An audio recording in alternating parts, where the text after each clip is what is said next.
everybody. This is Linda Garcia.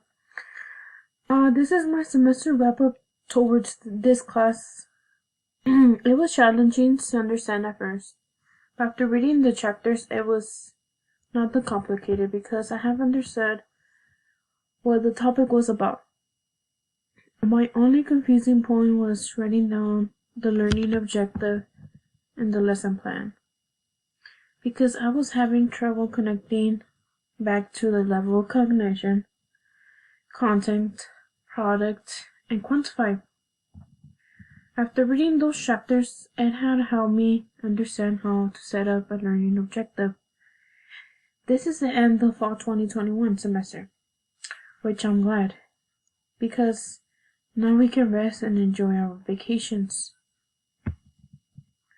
But now having vacations is a good process for us to rest our minds and now being in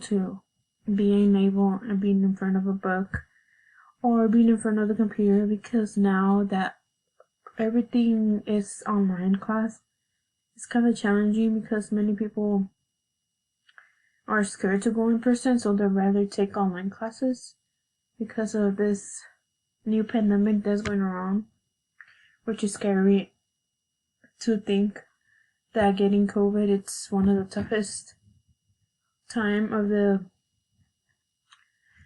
most sickness in the whole world.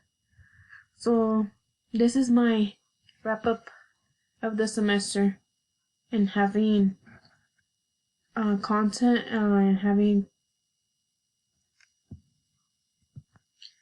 having issues with some of the parts of the process of this semester. So good luck to everybody for next semester. Have a good one.